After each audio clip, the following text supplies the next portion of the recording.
It's a warm Sunday afternoon in Nairobi, and the house is full of laughter. The smell of grilled meat fills the air, kids are running around, and music plays softly in the background. Nia sits at the table, smiling politely as her in-laws chat about everything from work to weddings. It feels like any other family gathering, until Tasha decides to turn the spotlight. With a grin that doesn't quite reach her eyes, Tasha raises her voice just enough for everyone to hear. 5 years married and still no baby? Maybe Nia just can't have one. The words land like a slap.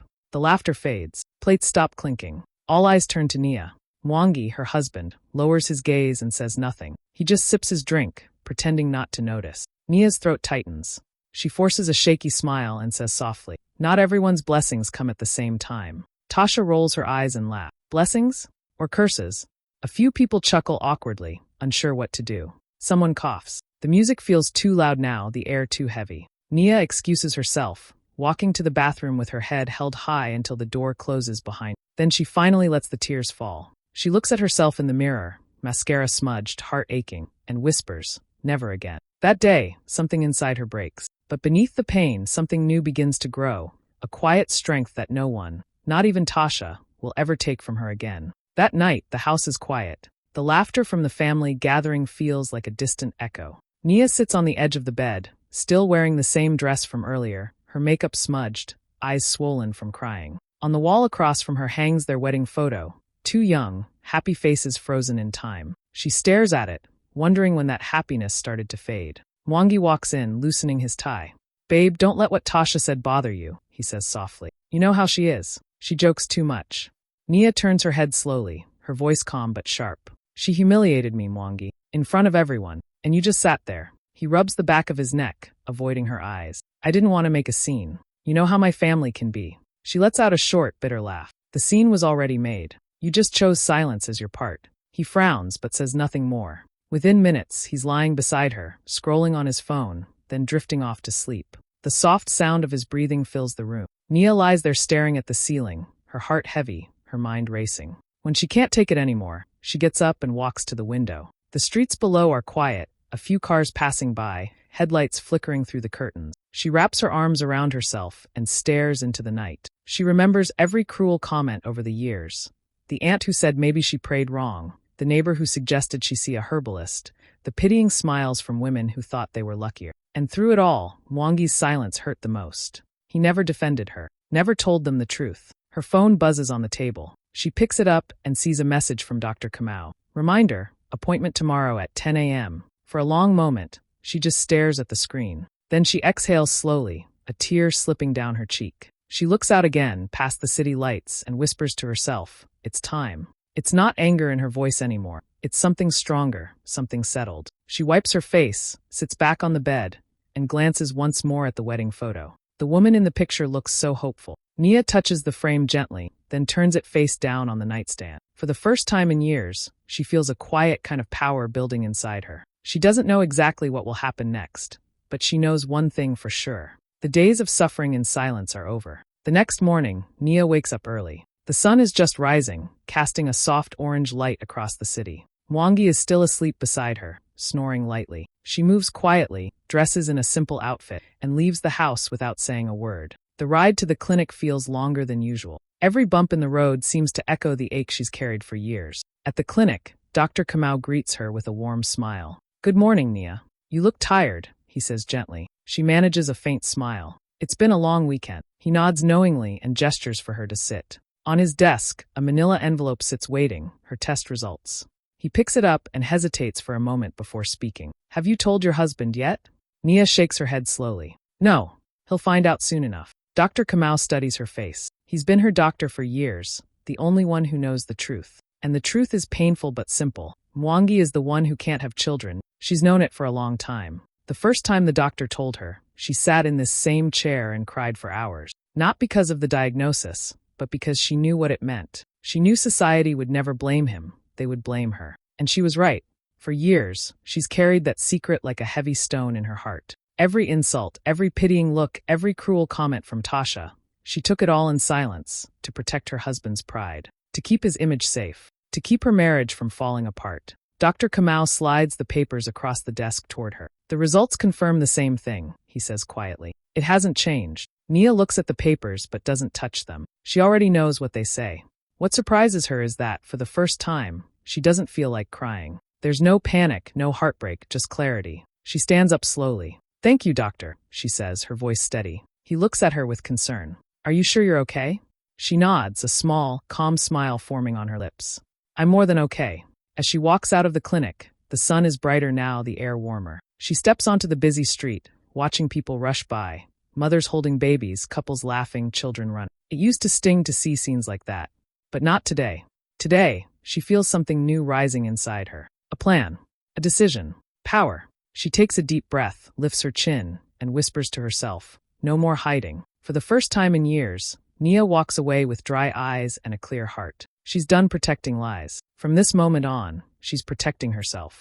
A week later, Tasha's birthday invite pops up in the family group chat. Everyone reacts with excitement, sending emojis and confirming attendance. Nia sees it and hesitates for a second. Normally, she'd find a reason to skip, to avoid the whispers and fake smile. But this time feels different. This time, she decides she's going. Saturday evening arrives. Nairobi's skyline glows under the setting sun, and the rooftop restaurant is buzzing with music, laughter, and clinking glasses. Tasha has gone all out, balloons, champagne, and a crowd of friends taking endless selfies. When Nia walks in, the whole place seems to pause for a moment. She's wearing a bold red gown that flows perfectly with every step. Her hair is sleek, her makeup flawless. Confidence radiates from her like light. Conversations dip for a second before picking up again. Even Tasha blinks in surprise before forcing a smile. "Wow," she says, loud enough for people to hear. "Look who actually showed up." Nia smiles politely. "Wouldn't miss it for the world," she replies, her voice smooth and calm. Tasha's mother waves her over. "Nia, come sit near us," she says with that same patronizing tone that always hides judgment under fake warmth. Nia joins them, keeping her composure, sipping her drink slowly as the chatter continues. Throughout the night, Tasha and her mother dominate every conversation. They brag about how fertility runs in the family, laugh about how some women just aren't built for motherhood, and make not-so-subtle glances toward Nia. Every word is a test, every giggle a taunt. But Nia doesn't react. She doesn't roll her eyes or walk away. She just listens, her expression soft, her posture poised. There's a quiet fire in her eyes, one no one notices. The evening moves on with photos, gossip, and dancing. When the waiter brings out the cake, everyone gathers around, cheering as Tasha poses with a glass in her hand. The candles flicker, the music lowers, and laughter fills the air again. Just as Tasha is about to make her birthday speech, Nia raises her glass and says gently, "Before the cake, can I make a short toast?" The room goes still for a second. Tasha tilts her head, a smirk tugging at her lips. "Of course," she says sweetly. "Go ahead." Everyone watches Nia. Some expect her to say something polite, maybe an apology for the tension at the last gathering. Tasha's smirk grows wider. She's certain that's what's coming.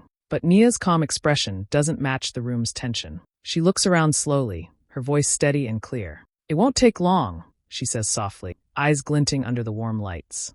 In that moment, the air shifts.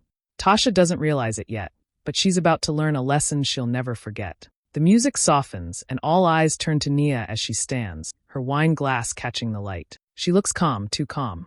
A small smile touches her lips as she says, "Family is everything." Her voice is soft but clear enough for everyone to hear. But family should never be used to shame someone. The laughter fades completely. Conversations stop. Even the waiters pause mid-step. The only sound left is the faint hum of the city below the rooftop. Nia takes a slow breath, glancing around the table. Her eyes finally rest on Tasha. "Some people think I'm barren," she continues, her tone still steady. "But the truth is, I'm not." The words hang in the air like lightning before a storm. The smiles around the table vanish. You could hear a pin drop. Tasha blinks, unsure if she heard right. Mwangi shifts uncomfortably in his seat, his fingers tightening around his glass. Nia reaches into her purse and pulls out a brown envelope. Without rushing, she places it gently on the table in front of her. "Inside," she says, her voice calm but sharp enough to cut through the tension, "are my medical results.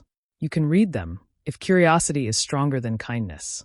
A low murmur runs through the crowd. People glance at each other, eyes wide, whispering. Nia lets them. Then she looks directly at Tasha again, her eyes cold but not angry. "Before you laugh at someone's pain," she says slowly, "make sure you know whose fault it really is." Mwangi's face turns pale. His hand trembles slightly. His mother leans forward, frowning. What does she mean? Tasha lets out a nervous laugh, trying to brush it off. "Nia, what are you saying?" she asks, her voice cracking just a little. Nia doesn't blink. She simply looks at her and says, "Ask your brother." For a moment, no one breathes. Then gasps ripple around the table. Heads turn to Mwangi. He looks frozen, eyes wide, mouth opening but no words coming out. Tasha's smirk disappears completely. The same woman who once mocked Nia now sits in stunned silence, her cheeks flushing red. Mwangi's mother's hand falls from her glass, the sound echoing across the table. Nia sets her drink down and straightens her back. For years, I took the blame. I kept quiet to protect someone else's pride. But silence isn't strength, it's surrender. And I'm done surrendering. She gives one last look around the table, at every shocked, speechless face, and says softly, "Enjoy the cake." Then she turns and walks away, leaving the envelope where it lies. Behind her, whispers rise like wind after thunder. And for the first time, the woman they once called Barren walks away looking freer than ever. The rooftop is dead silent. For a moment, no one moves. Mwangi stands frozen, his face drained of color. His mother grips his arm tightly, her voice trembling. "What does she mean, Mwangi?" she demands, eyes darting between him and Nia. Nia's smile is calm, almost gentle. "Dr. Kamau can explain better than I can," she says softly. Mwangi finally finds his voice, but it shakes. "Nia, please, this isn't the place to discuss such things." But it's too late. Everyone has already connected the dots. The whispers spread quickly, like ripples in still water. You can almost feel the weight of realization hitting the room. Nia wasn't the problem. Mwangi was. Tasha's smirk has vanished. She looks like she wants to disappear. The same lips that once spat cruel jokes about Nia now stay tightly shut. Even her mother sits stiffly, eyes wide, pretending to check her phone just to avoid looking up. Clutch from the table. Her movements are graceful, deliberate. She looks at Tasha and smiles politely. "Thank you for the food," she says. Then with perfect calm, she adds, "And Tasha, happy birthday. I hope you learned something priceless tonight." The words hang heavy in the air. No one dares to speak. Mwangi tries to reach for her arm, but she steps back. "Don't," she says quietly. "Not tonight."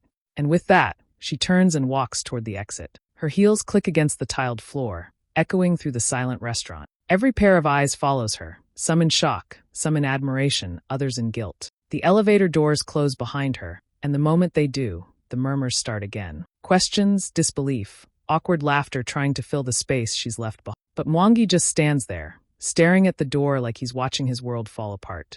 Outside, the city lights twinkle against the dark Nairobi sky. Nia breathes in the cool night air and feels a strange peace settle over her. She takes a taxi to a quiet hotel downtown, checking in with nothing but her purse and her phone. In the room, she slips off her shoes, sits by the window, and looks out at the glowing skyline. For the first time in years, she isn't crying. There's no heaviness in her chest, no ache in her heart, just stillness. She picks up her phone, sees the missed calls already starting from Mwangi and his mother, and sets it back down. Then she whispers to herself, "Peace feels better than pretending." As she leans back against the bed, the sounds of the city fade into the distance. That night, Nia sleeps deeply, alone but finally free. The next morning, sunlight filters through the hotel curtain. Nia wakes up slowly, the kind of slow where peace feels new and unfamiliar. For a moment, she just lies there, listening to the quiet hum of the city outside. No arguments, no pressure, no pretending, just silence, and it feels good. When she finally checks her phone, the screen lights up with dozens of missed calls. Mwangi, his mother, even Tasha. Message after message floods in, some angry, some confused, most desperate. She scrolls through them without reacting, her face calm. Hours later, another message comes in from Mwangi. It's short. "I'm sorry. Please come home." Nia stares at the words for a long moment. Once upon a time, those words would have broken her down. But not today. She types slowly, her fingers steady. "I lived in shame for years. Now you can live in truth." Then she puts her phone on silent and sets it face down on the table. At work the next day, her colleagues notice something different. She's dressed sharply, her shoulders straight, her eyes brighter. During lunch, one of them leans over and says with a grin, "Nia, you look free." She smiles softly. "Freedom comes after fire," she says, and for the first time, she truly means it. Days turn into weeks, and life begins to find a new rhythm. Nia moves out of the hotel and rents a small, cozy apartment. It's quiet, filled with plants and sunlight, her kind of peace.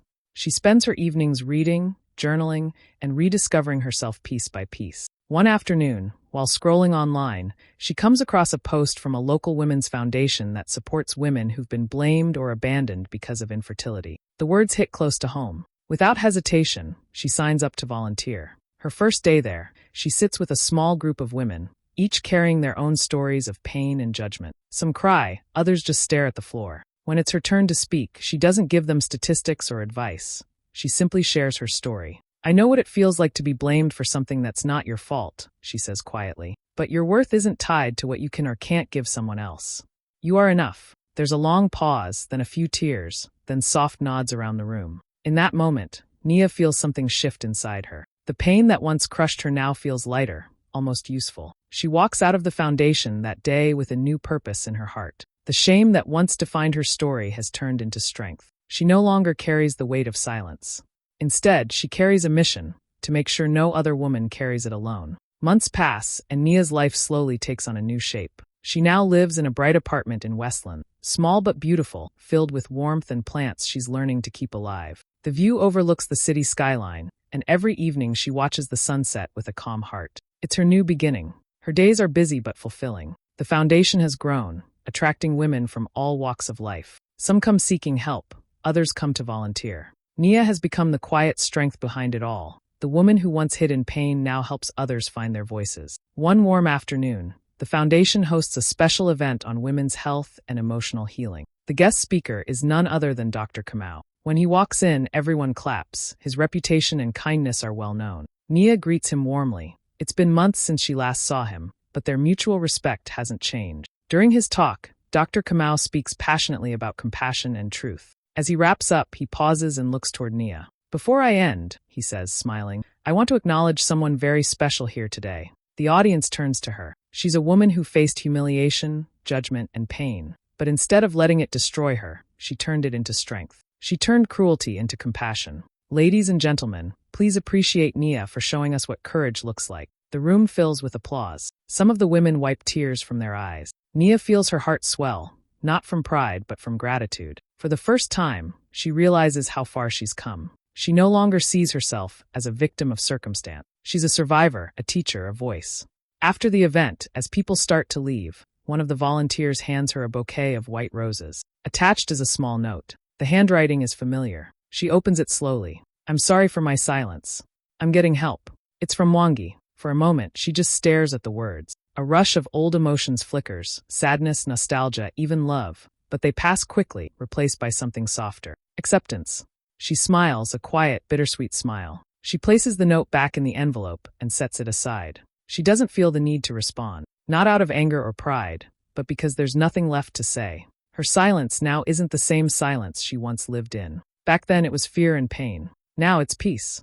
As she steps outside into the golden evening light, the city buzzes around her. Somewhere far away, life is still messy and unfair, but within her there's calm. She's found her freedom, her voice, and her purpose. And she doesn't need anyone's apology to keep moving forward. A few quiet weeks pass. Nia's days at the foundation are full, meetings, counseling sessions, and planning new programs for women who are starting over. She's found peace in her work, a rhythm that feels right. Her office, bright and filled with soft music and flowers, has become her safe space. One afternoon, while she's finishing some paperwork, there's a soft knock on the door. She looks up, expecting one of the volunteers. But when the door opens, she freezes for a second. It's Tasha. Gone is the loud, flashy woman from the rooftop party. Tasha looks smaller somehow, her face pale, eyes swollen, shoulders slumped. She's clutching her handbag like it's the only thing holding her together. Nia, her voice cracks. Please. I'm sorry. For a long moment, Nia just watches her. The air feels heavy. Then she says quietly, Sorry for what, Tasha? Tasha steps inside slowly. For everything, she says. For the words, for the laughter, for humiliating you when you did nothing to deserve it. Her voice trembles, and she looks down at her hand. I was cruel. I was jealous. Nia tilts her head slightly. Jealous? Tasha nods, tears starting to spill. Yes. You always had something I didn't. Grace. Calm. No matter how much people talked, you never lost your dignity. I hated that because I couldn't do it. I wanted to feel better than you, but I never was. Nia's expression softened. She doesn't gloat, doesn't remind Tasha of her past words. Instead, she stands, walks to the small table, and pours her a glass of water. It takes strength to apologize, she says gently, handing it to her. I hope you find peace too. Tasha tries to speak, but her voice breaks. She sets the glass down and covers her face with her hands, crying quietly. The room is still, except for the sound of her sobs. Nia sits beside her, but doesn't touch her. She just lets her cry, her presence calm and steady. When Tasha finally looks up, her eyes red, Nia gives her a faint smile. You don't owe me anything, she says softly. What's done is done. The best thing we can do with pain is learn from it. Tasha nods slowly, wiping her tears. You really are stronger than all of us, she whispers. Nia shakes her head. No, I just stopped fighting for people who never fought for me. Tasha lets out a shaky breath, then stands to leave. Thank you, she says quietly, for not hating me. After she's gone, Nia sits back in her chair, staring at the half-empty glass of water. For the first time, she doesn't feel anger or satisfaction, just peace. She realizes that sometimes, revenge doesn't come through pain or payback. It comes when you rise so high above the hurt that it can't reach you anymore. Sometimes revenge isn't destruction. It's evolution. A year later, Nia stands in a grand hall filled with laughter, soft music, and the quiet hum of conversation. It's the first anniversary of her foundation, and tonight's event is called The Worth Within. The room is warm with light and emotion. Dozens of women have gathered, some once broken, now standing proud. They share stories of pain, judgment, healing, and survival. Every story is different, but they all carry the same message: strength. When it's her turn to speak, Nia walks onto the stage, her red gown flowing gracefully. The crowd grows silent. She smiles gently, her eyes shining with quiet confidence. A woman's worth, she says, her voice calm and clear, isn't in her womb. It's in her heart. It's in her courage, her kindness, and her ability to rise again. For a moment, the audience is still, then applause fills the room. Loud, emotional, unstoppable. Some women stand and cheer. Others wipe tears from their eyes. As the camera pans across the crowd, one face stands out: Tasha. She sits near the back, clapping through her tears, her expression full of remorse but also admiration. It's clear she's changed too. Nia's voice comes in as a narration, soft and powerful. They called me Barren, but I was never empty, just full of patience, power, and purpose. The lights dim as the applause echoes. Nia looks out at the crowd one last time, her smile calm and unshakable. She's not just surviving anymore, she's thriving. As the final shot fades to black, her image lingers for a moment longer. Nia, free, strong, and untouchable. The woman they once pitted has become the woman everyone looks up to.